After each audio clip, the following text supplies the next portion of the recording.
The horse was not supposed to be dying on the side of a Kentucky road in the middle of August. But there he was, collapsed on the gravel shoulder like something the earth had finally given up on. His dark coat drenched in a sweat that had long since stopped cooling him, his nostrils flaring in short, desperate bursts that sent tiny puffs of dust rising from the ground beneath his muzzle. A chain-link lead snapped somewhere along the trailer hitch. No handler, no water, just the heat, the silence, and a creature too proud to cry out. Clara Vance slowed her truck to a crawl. She had been driving that stretch of Route 9 for 31 years, and in all those years, she had never once stopped for anything that was not her own. She stopped now. There is a moment in every person's life when the universe places something broken directly in their path and waits, very quietly, to see what they will do.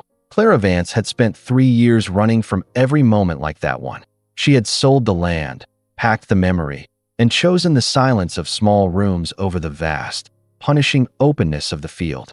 But August in Kentucky does not negotiate, and a dying horse on a gravel road does not ask permission to matter. If you have ever loved something you could not hold on to, stay with this story. And if you believe that some connections do not end, they only wait, leave a comment with the city you are watching from, because this one was made for you. The summer Clara Vance turned 58, she drove the same 8 miles between her rented house on the edge of Harlan County and the town of Callaway 3 times a week, always before noon, always alone. She drove a 1994 Ford F-250 that her late husband Eli had bought secondhand and kept running through a combination of mechanical skill and stubborn affection, and she drove it the way she did most things in those years, carefully, efficiently, and without expectation. The truck needed distilled water for its radiator. That was the whole purpose of the trip. She had 2 5-gallon jugs in the truck bed, still sealed, purchased at the hardware store on the main strip in Callaway, where a boy named Decker, who could not have been older than 22, always smiled too wide and handed her the receipt before she asked for it. She appreciated that about Decker. He understood that people who have lived alone for 3 years have already made their decisions before they walk through the door. The road home ran alongside the eastern perimeter of 3 adjacent horse farms, the kind of properties that did not advertise themselves with signs because they did not need to. The fencing was white painted wood, freshly maintained, and it stretched for miles in both directions like the border of a country that had decided very early on who was allowed inside. The grass beyond the fence was the deep, confident green of places that had never known drought, fed by underground irrigation systems that ran on timers nobody ever had to reset. Clara had grown up on the other side of that fence.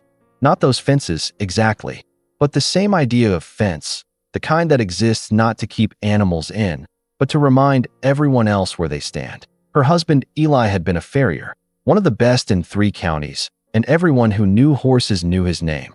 He had shod animals on both sides of every fence in Harlan County, moving between the humble working farms and the grand estates with the same quiet competence he brought to everything. And people respected him for it without ever quite admitting that what they respected most was the fact that he never seemed to need their respect at all. They had owned 40 acres together, a modest spread by local standards, but enough. Enough for a small herd, a breeding program, a life built on the specific pride of people who work with their hands and their knowledge and ask nothing from the ground except the right to be honest with it. Eli died on a Tuesday afternoon in late October 3 years ago, a cardiac event in the barn while he was reshoeing a client's mare. Clara found him when she went to call him for dinner. The mare was still standing in the crossed eyes, patient as a prayer, her new shoes gleaming. Clara sold the ranch 14 months later. She told people it was because of the finances. And that was partly true. Without Eli's income and with the property taxes what they were, the math did not work. But the deeper truth was one she had never said out loud to anyone. She could not walk into that barn without feeling like an imposter in her own life. Every corner of those 40 acres had been shaped by Eli's hands and Eli's vision and Eli's particular way of moving through the world, and she was left standing in it like a woman who had wandered into someone else's painting and could not find the edge of the frame to step back out. The buyers were a young couple from Lexington. They had plans for a boutique wellness retreat. Clara drove away without looking in the rearview mirror. She had been renting a small house on Depot Street in Callaway ever since. 2 bedrooms she did not need, a kitchen that faced east, a porch she sat on in the early mornings when the light was still deciding what color it wanted to be. Her neighbors were polite and incurious, which suited her. She had her pension from the county extension office where she had worked for 19 years. She had her truck and her routine and the careful maintenance of a life that did not ask too much of her. She had also, without quite deciding to, been dying slowly in the way that people die when they stop letting anything new reach them. That was the woman who turned off Route 9 and pulled up beside the dying horse. The road was empty in both directions. Not unusual for that stretch on a Wednesday morning.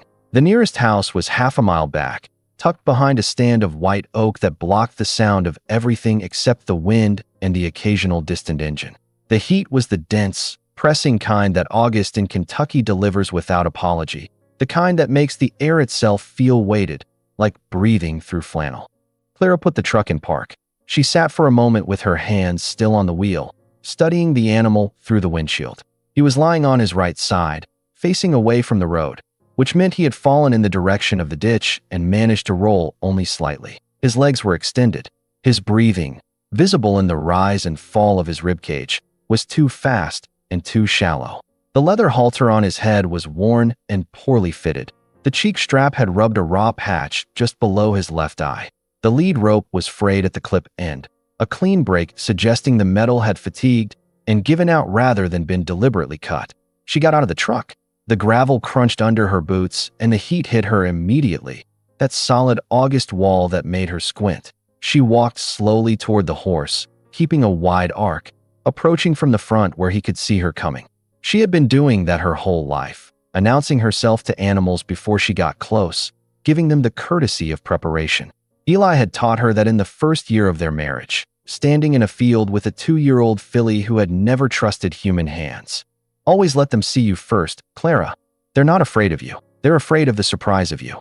The horse heard her footsteps and his left ear rotated toward her, but he did not try to rise. That was not a good sign.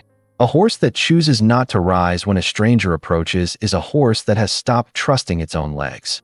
She crouched down about 6 feet away, putting herself below his eye level, and looked at him. He was massive, even collapsed. 16.5 hands at minimum, she guessed, with the deep chest and the long, powerful neck of a working stallion. His coat was a dark bay, nearly black in the shade, with a warmth that appeared only where the sun caught the edges of his haunches. His mane was matted and poorly maintained, and there was dried foam caked along his neck and shoulders from exertion that had happened hours before she arrived. But his eye, when it found her, was alert, still burning. That was the detail that kept her crouched there on the gravel shoulder of Route 9 when every sensible instinct she had was pointing toward the truck. His eye said, "I am still here. I am still worth saving. I am still something." Clara stood up and walked back to the truck. She looked at the 2 sealed jugs of distilled water in the truck bed for a long moment. She had bought them specifically for the radiator. The truck's cooling system was fragile and temperamental and had already overheated twice in the past month. Using this water meant a trip back to Callaway. It meant the possibility of breaking down on this same road in this same heat. She picked up the first jug. She did not have a bucket. She had, in the truck cab, a road map she had not opened in years, a pair of work gloves, 3 gas receipts, a tire pressure gauge, half a roll of paper towels, and her hat. The hat was a wide-brimmed straw hat that she had bought at the county fair 11 years ago, back when she and Eli still went to the fair every August without discussion, as if it were a law of the season rather than a choice. It was the kind of hat that women in Kentucky buy once and keep forever, the brim seasoned dark with sweat at the edges, the crown shaped by time and repeated use into something that had stopped looking like a product and started looking like a belonging. She took the hat off her head and carried it to the horse. She set the jug on the ground about 4 feet from his muzzle and uncapped it with a twist and a hiss of released pressure. Then she tilted it carefully into the upturned hat, watching the water pool in the woven straw, knowing she had maybe 30 seconds before it began to seep through. She moved the hat toward his muzzle. He smelled it before he saw it. She watched his nostrils widen, the small muscles along his jaw flickering with the effort of recognition. Then his lips reached forward, tentative and slow, and made contact with the rim of the hat. He drank, not frantically, not the desperate gulping of an animal that has forgotten all caution. He drank with a kind of focused care that broke something open in Clara's chest, because it was the drinking of a creature that had been thirsty for a long time and had simply accepted the thirst as a permanent condition and was now, very carefully, very slowly, allowing itself to believe in the possibility of relief. She refilled the hat 4 times from the first jug. Between refills, she talked to him. Not elaborate sentences. Not the kind of talking that needs an audience. She said things like "it is all right," which was not entirely true, and "I have got you," which was a larger promise than she had any right to make, and "stay with me," which was the thing she had most wanted to say to someone for 3 years and had not. His breathing began to slow. Not back to normal. Nothing about his condition was normal, but the desperate rapidity of it eased slightly. The way a person's breathing eases when the panic lifts just enough to remember that lungs are designed for more than emergencies. Clara went back to the truck and got the second jug. She was sweating through her shirt by now, the fabric plastered to her back and shoulders, and her knees ached from crouching on the gravel. She was 58 years old, and she had spent the last 3 years deliberately avoiding physical exertion beyond what her small life required. And her body was making sure she understood the cost of that. She did not stop. She went back and she soaked the paper towels from the truck cab and ran them along his neck and his shoulders, pressing the moisture into the hot, damp coat, trying to bring his core temperature down even incrementally. She checked his gums with her thumb, dry, grayish, not good, but not the color of a horse that was already gone. She checked the halter buckle and loosened it 2 notches to stop the rubbing on his cheek. She spent 40 minutes out there on the gravel shoulder of Route 9 in the August heat, using both her jugs of distilled water and her hat, and her paper towels and her voice, attending to a horse that did not belong to her, on a road that nobody was watching. The only sound was the distant sawing of cicadas and the occasional passing of a truck on the county road 2 miles west, too far away to matter. When the second jug was empty, she sat back on her heels and looked at him. His ear was tracking her again. Both ears, actually. That alert, triangulated attention that horses use when they are processing something important. His eye had changed quality somehow. Earlier it had been burning with the hard, concentrated light of pure survival. Now there was something else in it. Something she recognized without being able to name. She had seen that look before. In the barn on the 40 acres. In the stall of the animal that Eli always called the good ones. The ones that understood that a hand extended in care was not the same as a hand extended in demand. She was reaching for the empty first jug to use it as a stand when she heard the truck. It came from the north end of Route 9, a large diesel with the heavy clatter of a commercial horse trailer behind it, moving too fast for the road conditions. It slowed as it approached, and Clara stood up and turned, and the truck ground to a stop about 30 feet away. 2 men got out. The driver was a heavy-set man in his 40s named Burl. She would learn his name later from the patch on his work shirt. He had the look of someone who had been angry for so long it had become structural, like it had grown into the bone. The other man was younger, thinner, and said nothing. Burl looked at Clara, then at the horse, then back at Clara. "What in the hell?" he said. She told him she had found the horse collapsed on the road. She told him she had given it water. Burl said it was none of her business, that the trailer hitch coupling had failed and they had driven to get a repair kit, and that the horse was a commercial asset and she had no right interfering with commercial property. Clara said the horse had been in acute heat distress and she had done what was necessary. Burl took a step toward the horse, and then the horse stood up. It happened with a speed and a decisiveness that seemed to contradict every physical signal he had been giving for the past 40 minutes. He got his front legs under him, then his rear, and he came up in one long, fluid motion like something unfolding that had been folded for too long. He stood. He shook his neck once, clearing something from his mane, and he turned his head and found Clara. And he walked to her, not toward the trailer, not toward Burl, who was the person holding the replacement lead rope. He walked directly to Clara and lowered his head until his muzzle was 6 inches from her shoulder, and he stood there with the weight of his attention entirely focused on her in a way that made Burl stop moving. Burl said, "Get away from him. He is not a gentle horse." Clara did not move. The horse did not move. What happened next was the thing that would stay with Clara Vance for the rest of her life. The thing that would split her existence into a before and an after as cleanly as the cardiac event in the barn had done 3 years ago. The horse made a sound. Not a neigh, not a whinny, not the standard vocabulary of horse communication.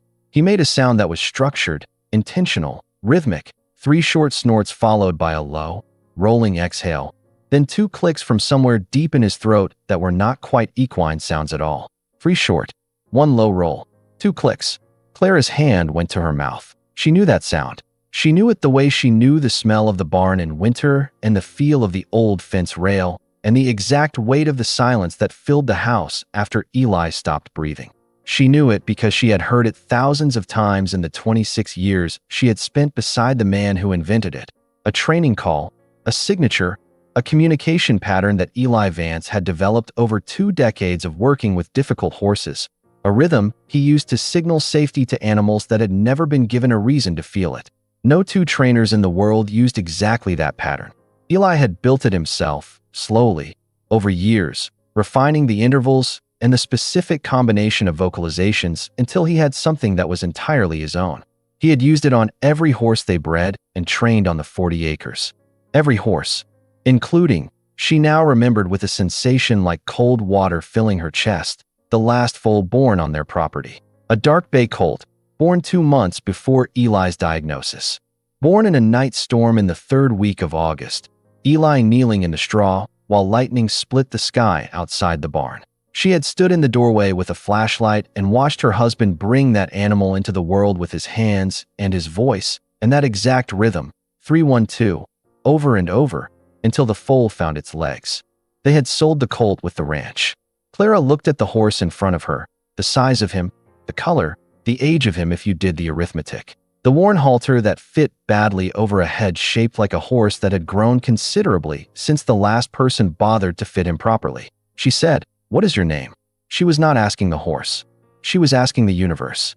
But it was Burl who answered, with the indifferent economy of a man reading from a shipping manifest. Lot 7. Acquired through a dispersal sale 14 months ago. Part of a package. A dispersal sale. 14 months ago. She had sold the ranch 14 months ago. The horse pressed his muzzle against her shoulder and breathed out. Slow, warm, certain. Burl wanted to lead the horse to the trailer. He moved with the practiced efficiency of a man who had moved difficult animals hundreds of times, attaching the new lead with a quick clip and a tug to establish control. He said, "Come on," and he pulled. The horse did not move. Burl pulled harder. The horse planted all 4 feet in the gravel and lowered his head and became, in that moment, approximately the most immovable object in Harlan County. Burl said a word Clara did not repeat to anyone afterward. He pulled again. The horse remained stationary in the way that only large prey animals can be stationary, not with passive resistance, but with a kind of absolute conviction, as if movement had simply ceased to be a concept that applied to him. The younger man with the trailer tried approaching from the left flank. The horse's response was a slow quarter turn that placed his body between that man and Clara. Not aggressive, not panicked, just deliberate. And then he went still again. Burl looked at Clara and said, "What did you do to him?" "I gave him water," she said. He said, "He needs to get back in that trailer." Clara said nothing. The horse stood with his shoulder touching her arm. The silence between them, all of them, the woman and the 2 men and the horse, stretched for a long moment filled only with cicadas and the distant complaint of a crow somewhere in the white oaks along the fence line. Then a car appeared on Route 9. It was a black Mercedes, moving slowly and deliberately in the way that expensive cars move on rural roads, the driver's side window down. The car stopped behind Burl's truck. The door opened. The man who stepped out was in his early 60s, silver-haired, wearing pressed khakis and a collared shirt despite the heat. He moved with the bone-deep confidence of someone who had never in his adult life arrived anywhere and not been the most important person there. Thomas Sterling. Clara had not spoken to Sterling directly in 11 years. Not since the property dispute about the eastern fence line that had been resolved eventually, quietly, and not entirely in her and Eli's favor. She knew who he was the way everyone in Harlan County knew who Sterling was. Not through friendship, but through the particular cultural osmosis of living near power long enough to absorb its shape. He had 400 acres east of Route 9. He raised performance horses for the competitive jumping circuit and occasionally for resale to international buyers. He had 3 full-time veterinary staff, a team of European-trained riders, and a reputation for extracting maximum value from every animal that passed through his operation. He also had, Clara noted, the kind of eyes that assessed everything they landed on for what it was worth. He looked at the horse for a moment. Then he looked at Clara. He said, "Is that lot 7? Burl said, "Yes, sir. We had a coupling failure on the trailer. Came back to find this woman giving it water." Sterling studied the horse, who was still standing against Clara's arm, still planted, still watching Sterling with an attention that was not threatening but was intensely focused. Sterling said, "He is supposed to load on command." Burl said, "He is not loading for us." Sterling took 3 steps toward the horse. He extended one hand, palm up, in the practiced gesture of a man who knows horses and knows that he knows them. He said, quietly, "Come on, son." The horse looked at Sterling's hand. Then he turned his head back toward the road. Sterling's jaw tightened. He stood there for a moment with his hand extended and his expression performing a calm that his eyes were not quite committed to. And then he let his hand drop. He turned to Clara. He said, "What did you do?" She said, "I gave him water." Sterling looked at her, really looked at her, for the first time, in the assessing way he looked at everything. She saw the moment he recognized her, the faint shift behind his eyes that came with retrieving a file. He said, "You are Clara Vance, Eli Vance's wife." "Widow," she said. He acknowledged that with a slight nod. Then he looked at the horse again. He said, "This animal is a commercial asset registered to my operation. He is being transported to my breeding facility in Nashville. Whatever connection you think you have with him does not constitute a legal relationship." Clara said, "I am aware of that." Sterling said, "Then I would ask you to step away and let my men do their job." Clara looked at the horse. The horse was looking at her. She stepped away. The horse stepped with her. Sterling watched this. Something changed in his face, not softened, not moved in any sympathetic sense, but recalibrated, like a man who had encountered a variable he had not included in his calculation and was now determining what it was worth. He said, "I will make you a proposition." Burl and the younger man stood near the trailer with the carefully neutral expressions of employees watching their employer do something they did not understand. Sterling walked to the front of his car and leaned against the hood in a way that communicated both relaxation and authority, the posture of a man who has been told his whole life that he is good at this. He said, "The horse clearly has an unusual response to your presence. I am a practical man. I do not fully understand it, and I do not require understanding to recognize a situation. Here is what I propose." He paused, making sure she was listening. He said, "My facility is 5 miles north on this road. If you can walk that horse to my gate, without a lead, without restraints, just by your presence, I will sign a custody agreement transferring him to you for a symbolic fee. $1. You pay for his veterinary intake and he is yours." Burl made a small sound that might have been the beginning of an objection. Sterling silenced it with a look. Clara said, "And if I cannot?" Sterling said, "Then I will have no choice but to report this incident as an interference with commercial property. That carries civil liability." He said it pleasantly. That was the detail. He said it with the mild, even tone of a man who considers lawsuits a reasonable weather condition rather than a threat. Clara looked at the road north, 5 miles on a gravel shoulder in August heat. She was 58 years old with a repaired left knee and a truck that now had no coolant water. The horse was still recovering from dehydration. She had no way to make him follow her because she had no lead and no guarantee that the connection between them, whatever it was, would hold past the gate of this property.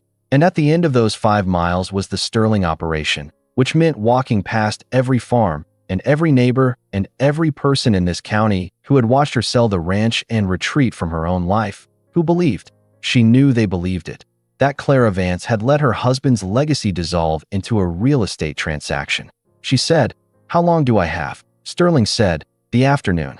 Clara looked at the horse one more time. He was standing loose now, not pressed against her but close, his head at an angle that put her in his peripheral vision, that specific orientation horses use when they are monitoring something they do not want to lose track of. She said, "I will need my hat back." She retrieved it from the ground where it had been sitting since the last refill, waterlogged and misshapen, and she put it on her head. Then she turned north and began to walk. She had walked about a quarter mile before she heard him behind her.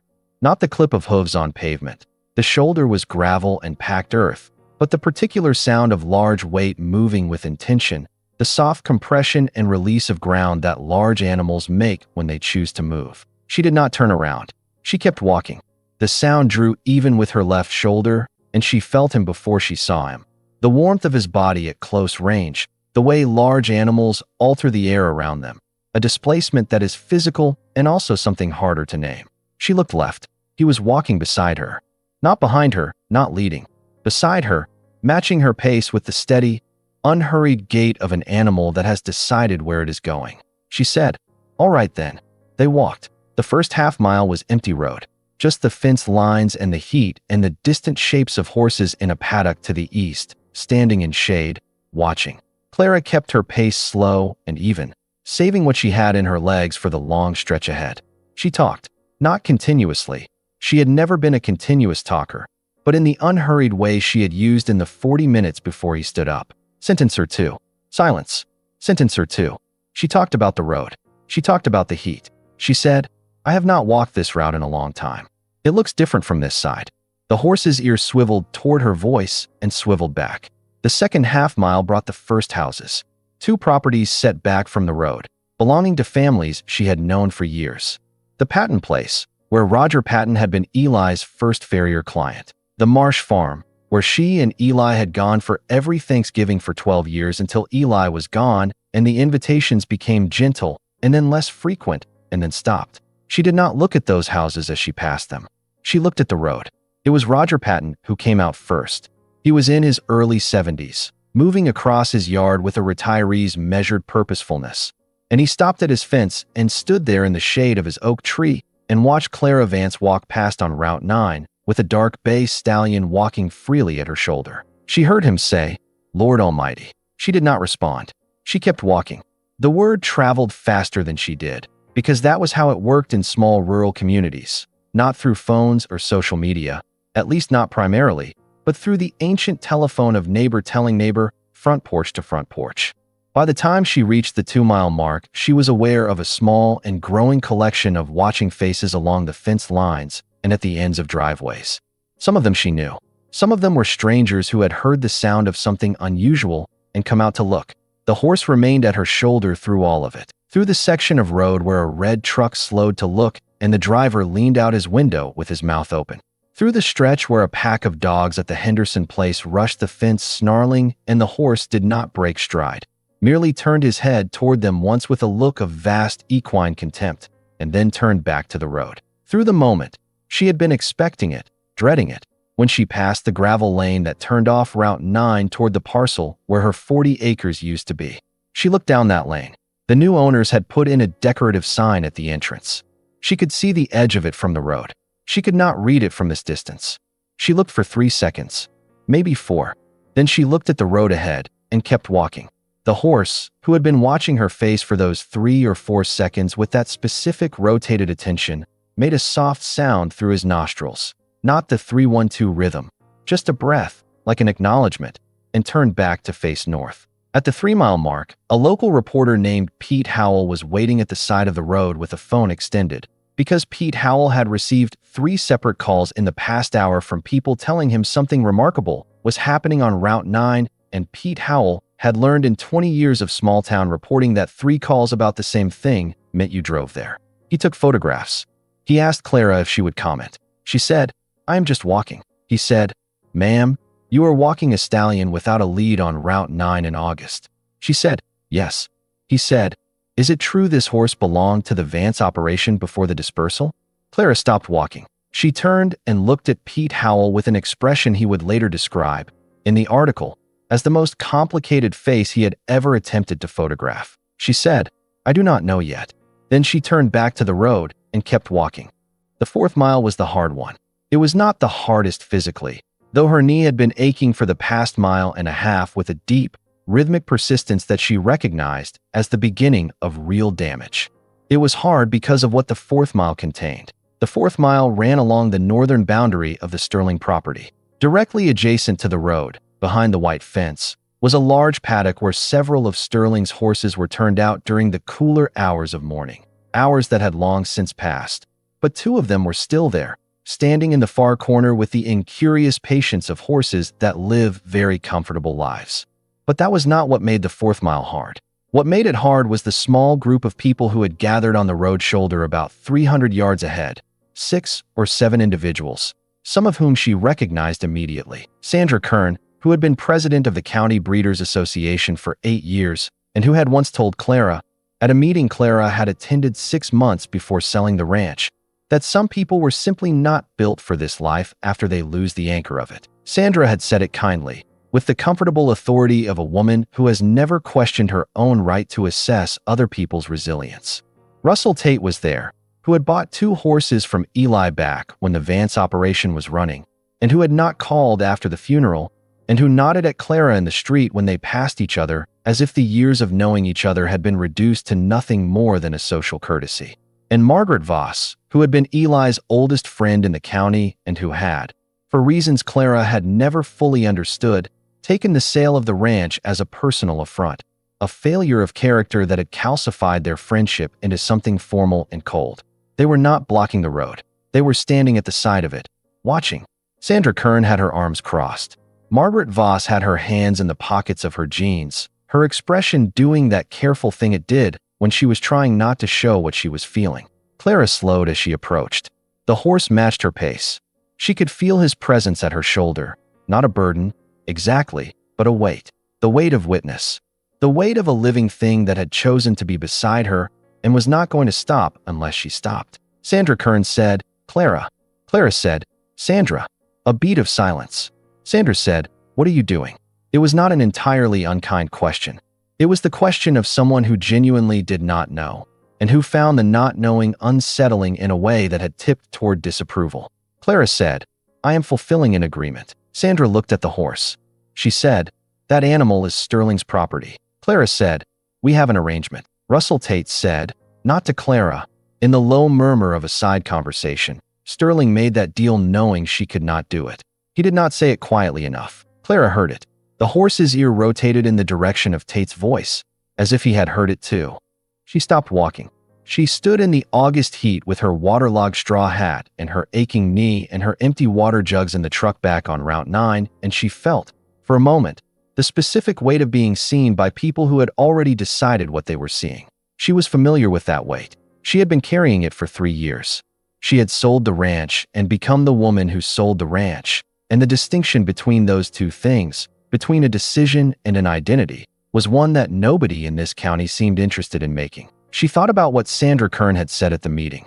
Some people are simply not built for this life after they lose the anchor of it. She thought about the colt born in the lightning storm, Eli kneeling in the straw with his hands and his voice and his 3-1-2 rhythm. She thought about the way the horse had made that sound on the gravel shoulder of Route 9 and the way it had gone through her chest like a key turning. She thought, "If I stop here, I will never start again." Margaret Voss said, from the side of the road, in a voice that was careful and quiet, "The horse is looking at you, Clara." Clara looked left. The horse was watching her with that particular focused attention, both ears forward, waiting. She said, "I know." Margaret said, "Eli always said the good ones wait for you to make up your mind." There it was.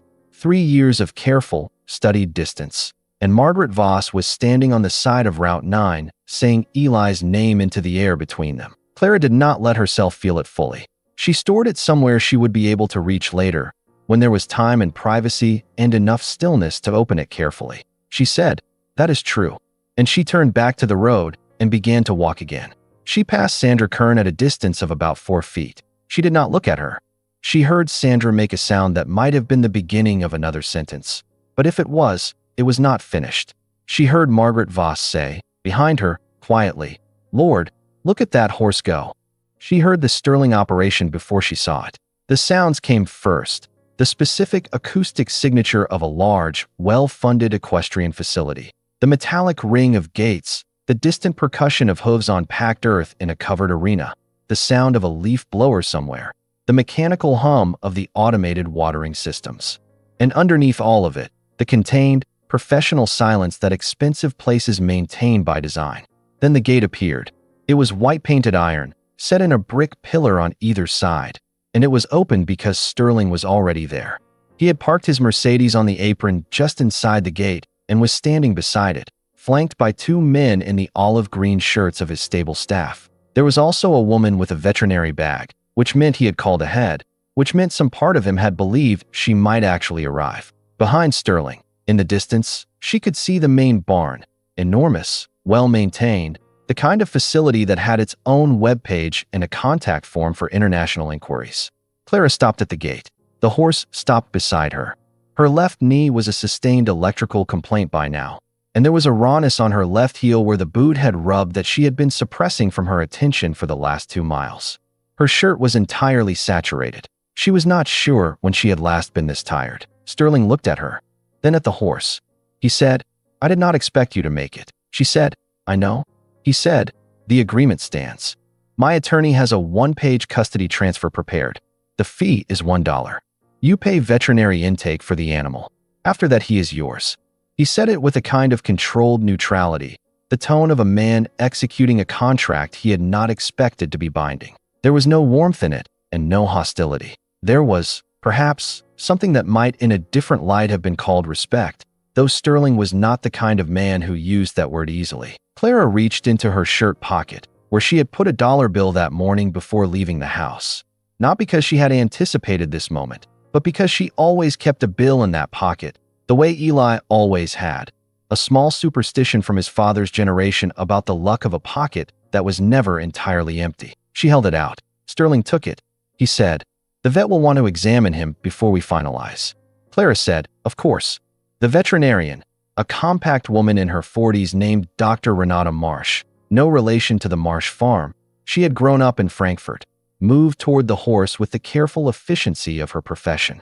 The horse allowed her examination without drama, standing still while she checked his temperature and his pulse and his gum color and ran her scanner along his neck for the chip.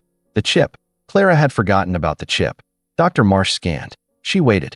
She looked at the reading on the scanner. She scanned again. She said, "Huh?" Sterling said, "What?" Dr. Marsh said, "This animal is registered, fully registered. He is not lot 7 from a dispersal. He has a complete pedigree." Sterling said, "That cannot be right. He was acquired in a package from an estate sale." Dr. Marsh read from the scanner screen.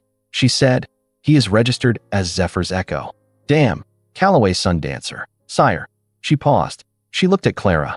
She said, "Sire is Eli's Braveheart." Clara's hand stopped moving. Eli's Braveheart had been the centerpiece of the Vance breeding program, a stallion that Eli had acquired young and spent a decade developing, not for the competitive circuit, which he had never cared about, but for the specific combination of temperament and athleticism that he believed made a horse capable of genuine partnership with a human being. 3 of Eli's Braveheart's progeny had gone on to work in equine-assisted therapy programs. 2 had been used for search and rescue training. The bloodline was considered extinct after Eli's death because Eli's Braveheart had been gelded after a health complication in his last year, and his last foal had been sold with the ranch before anyone thought to check whether the breeding records had been preserved. Dr. Marsh said, "This horse carries the last documented line of Eli's Braveheart. There is no other living example of this pedigree." She looked at Sterling. She looked at Clara. She said, "He is worth considerably more than any arrangement accounted for." The silence that followed Dr. Marsh's statement was the kind of silence that has a temperature. Sterling's face did not move. He was exceptionally good at faces that did not move. But something behind his eyes shifted. That rapid, involuntary recalculation that even the most disciplined people cannot entirely conceal when the numbers change. Clara felt it. She had been standing close enough to powerful men her whole life. Landowners, bank managers, the kind of men who sat on opposite sides of tables and made decisions about things they did not love, to know what that shift looked like. She said nothing. Sterling said, "The agreement was for $1." Clara said, "Yes." He said, "That agreement was made under the assumption of a different material reality." There it was. He said, "I was not aware of the pedigree. The animal was acquired as undocumented stock. Had I known the registered lineage, I would not have made that arrangement." Clara said, "But you did make it." Sterling said, "Under a material misrepresentation of the facts." She said, "I was not the one who misrepresented anything. I did not know about the chip either." Sterling looked at his attorney, a thin man in a gray shirt who had appeared from somewhere during the veterinary examination. The attorney said something quietly, and Sterling's expression did not change. Sterling said, "I think we should all take a moment." What happened next was not something Clara had planned or anticipated. It happened because of Pete Howell. Pete Howell, the reporter, had followed Clara on Route 9 at a respectful distance, far enough not to interfere, close enough to photograph. He had been standing outside the Sterling gate during the veterinary examination, shooting through the bars, and he had heard enough of Dr. Marsh's announcement to understand that the story he thought he was covering had just become a different and considerably larger story. He posted the first photograph at 3:47 p.m. He posted the second at 3:52. By 4:15 p.m., while Sterling was still consulting quietly with his attorney on the apron of the Sterling Gate, Pete Howell's photographs had been shared 1,400 times through regional horse community networks and 2 national equine enthusiast groups. The photograph showed a 58-year-old woman in a waterlogged straw hat, standing at the gate of Sterling Farm with a dark bay stallion at her shoulder and her hand extended toward a silver-haired man in pressed khakis. The caption Pete Howell had written was, "Widow walks dying stallion 5 miles to claim her husband's legacy." Sterling trying to back out of deal. He had, as it turned out, excellent instincts for a caption. The next morning, Zephyr's Echo refused to eat. This was not immediately visible to anyone outside the Sterling operation, but by mid-morning the stable manager had called Dr. Marsh, who had called Sterling, who had, by this point, spent 14 hours attempting to navigate an increasingly public and increasingly hostile conversation about the value of a verbal agreement and the character of a man who would back out of one. The horse was lying down in his stall. He was not in distress the way he had been on the road. His vitals were stable, his hydration was adequate, his temperature was normal. He simply lay on the straw with his chin extended and his eyes open and declined to acknowledge the offerings of feed and the presence of the staff and the careful professional efforts of 2 of Sterling's most experienced handlers. Sterling's head rider, a Danish man named Gjeld who had 20 years of international experience and 3 Olympic-level horses in his resume, spent 2 hours with Zephyr's Echo and came out of the stall and said, "There is nothing wrong with this horse that I can address." Sterling said, "What does that mean?" Gjeld said, "It means the problem is not medical and it is not training. The horse has decided something and I do not know how to undecide it for him." By the time Clara arrived at the Sterling Gate at 9:30 a.m., having been called by Dr. Marsh, who had called her with a careful professional neutrality that somehow communicated quite a lot, a small crowd had gathered outside. The people who had lined Route 9 the day before, Pete Howell with his phone, Sandra Kern, whose arms were no longer crossed, Margaret Voss, who had brought coffee in a thermos and offered Clara a cup at the gate without saying anything. Clara took the coffee. She walked through the gate and down the long gravel drive to the main barn, and she walked into the barn, and she found the stall. She said, from outside the stall door, "I am here." Zephyr's Echo raised his head. She said, "Come on, then." He stood up. He walked to the stall door and pressed his muzzle against the latch, and Clara unlatched it.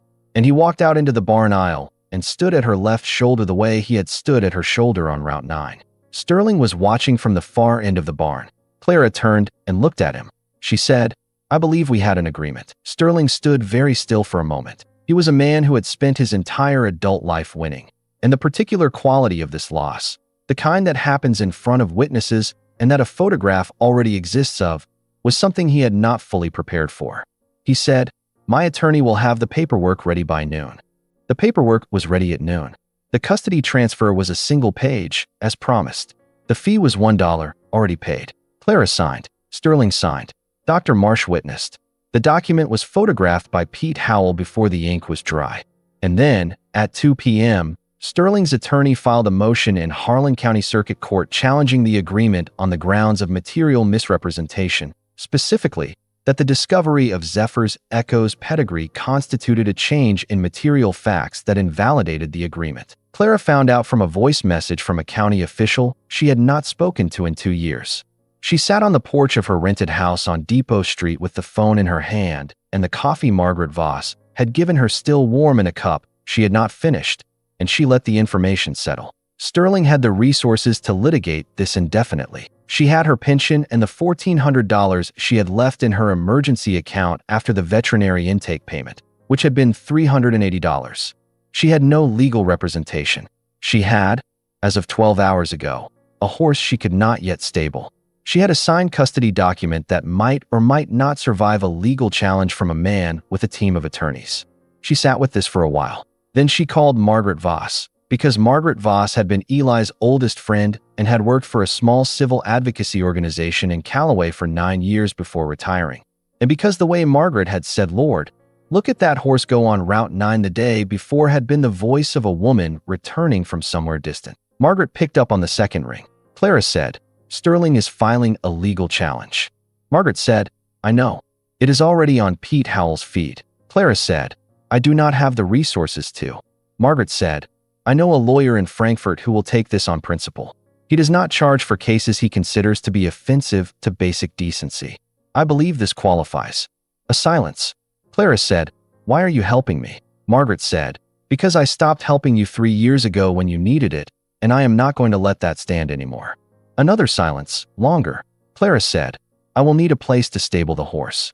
Margaret said, "Roger Patton already called me. He has 2 empty stalls, and he said Eli always used his barn in emergencies, and he sees no reason to change that policy." Clara did not say anything for a moment. She said, "All right." Margaret said, "Get some sleep, Clara. Tomorrow is going to be full." The legal challenge lasted 9 days. It did not last longer because of 3 things that happened in sequence. The attorney from Frankfurt, whose name was David Rees and who had the wiry, compressed energy of a man who had been angry about injustice for 30 years and had found a productive use for the anger, filed a response that was, by Pete Howell's admittedly non-legal assessment, devastatingly thorough. The second thing was that 2 of the largest national equine heritage organizations, after seeing Pete Howell's photographs and reading his follow-up article about Zephyr's Echo's pedigree and its significance, issued public statements expressing concern about the disposition of what they described as an irreplaceable genetic legacy. The third thing was Sterling's board of directors. Sterling Farms LLC had 4 outside investors.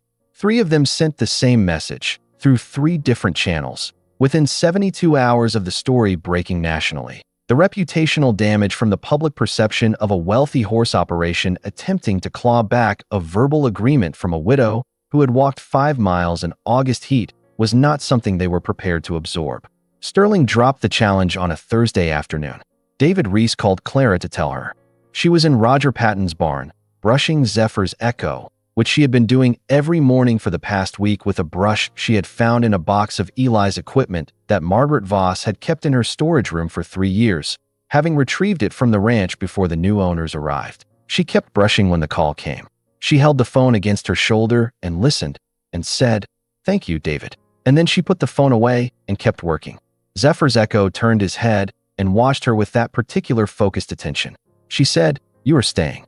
His ear moved forward. She said, "We are both staying." She had made arrangements with Roger Patton for long-term stabling. She had begun the process, with David Rees's help and with input from Dr. Marsh, of determining what a responsible future for Zephyr's Echo looked like. There were equine therapy programs that had been wanting to re-establish a line like his for 15 years. There were breeding inquiries already arriving through the heritage organizations. There were options that she had not had 3 weeks ago, growing from the ground like something that had been waiting for the right conditions. She was not yet sure what shape her future took. She was 58 years old, and she had been away from the field for 3 years, and she did not have the 40 acres, and she did not have Eli.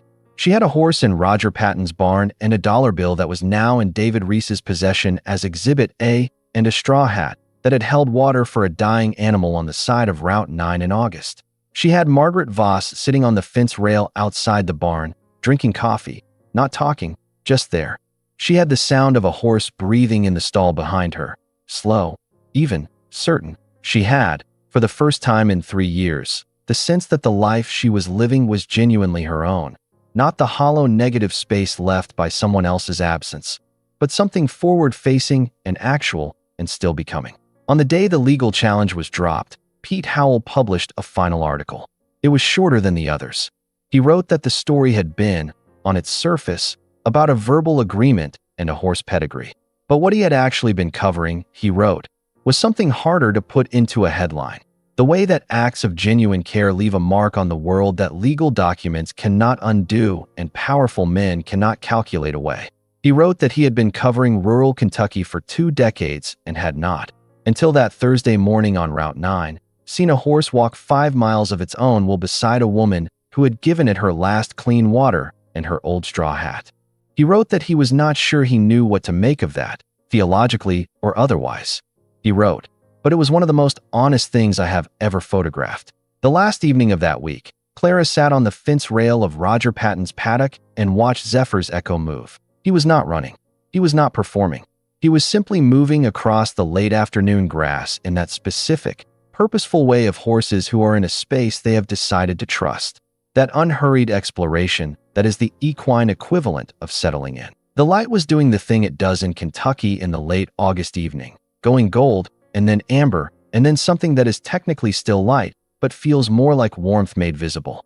The cicadas had started their nightly shift, and somewhere far to the east a hound was carrying on about something with the full-throated enthusiasm of an animal with no sense of proportion. She watched the horse. She thought about what she had spent 3 years believing, that leaving was a kind of loyalty, that shrinking her life to a manageable size was a tribute to the enormity of what she had lost, that if she did not try, she could not fail what Eli had built. She had been wrong about that. She understood it now not as a revelation, but as something she had known all along and refused to look at directly. The way you know, on some level, that the horse on the side of the road is not just any horse. The way you know, when a sound comes out of a creature on a gravel shoulder in August heat, that it is not just a sound. Zephyr's echo turned from the far end of the paddock and looked at her across the grass. She looked back. Neither of them moved for a moment. The woman on the fence and the horse at the end of the paddock, regarding each other in the amber light of a Kentucky evening. Then he walked toward her, not running, not urgent, just that steady, deliberate approach of an animal that has somewhere to be and knows it. He stopped at the fence and put his muzzle against her hand. She said, "I know." She said it the way you say something when no translation is required, when the meaning lives in the saying of it and the hearing of it and the space between, which is the only space where certain things can be true at the same time. She said, "I know." And the cicadas kept going in the dark green grass, and the light kept doing what August light does in the evening in Kentucky, and the horse stood at the fence with his chin in her hand, and Clara Vance, widow, 58 years old, on the far side of loss and on the near side of whatever came next, sat on a fence rail in Roger Patton's paddock and let herself be present in her own life, which was, she thought, probably what Eli had been waiting for all along. If you made it to the end of this story, you already know what it is really about. It is not about a horse. It is about what happens when you stop running from the parts of yourself that still know how to love something. Clara did not walk 5 miles on Route 9 because she was brave. She walked because a horse with her husband's eyes made a sound that she recognized, and turning away from that sound was simply no longer possible. We all have something like that waiting on the side of the road. Something that has been carrying our name in its memory long after we believed we stopped being worth carrying. If this story reached you, share it with someone who needs to hear it. Leave a comment with where you are watching from, the town, the city, the back porch. Tell us what you thought about in these last few minutes. And if you have not subscribed yet, this is the story that earns the button. There are more stories like this one waiting to be told. Come back for them.